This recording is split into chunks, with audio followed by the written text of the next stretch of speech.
ଶୁଣୁ ଆଜି ଦୌଡ଼ା ଦୌଡ଼ି ଖେଳିବା ଯିଏ ସେ ଇଲେକ୍ଟ୍ରିକ ଖୁଣ୍ଟିକୁ ଆଗ ଟପିବ ସିଏ ଫାଷ୍ଟ ହବ ବୁଝିଲ ତ? ହଉ ଷ୍ଟାର୍ଟ କର। ମୁଁ ଜାଣିଛି ମୋ ଛଡା କେହି ତ ଫାଷ୍ଟ ହେଇପାରିବନି ଆଉ। ହଉ ଦେଖିବା ଆଉ। ଆଲେ ମୁଁ ଏବିଲେ। ହଁ ମୁଁ ବି ଫାଷ୍ଟ ହେବି।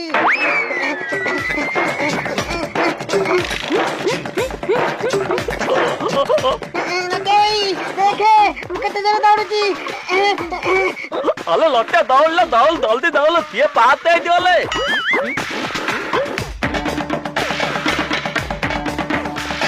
ଏକ ନେଉଳ ଭାଇ ଆଗରେ ପଳେଇଲା।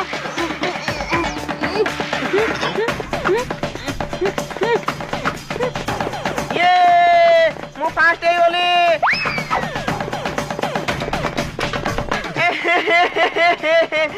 ନଟିଆକୁ ଦେଖରେ ସବୁଠୁ ପଛରେ ରହିଲା। ଦେଖ ତାକୁ ଦେଖ।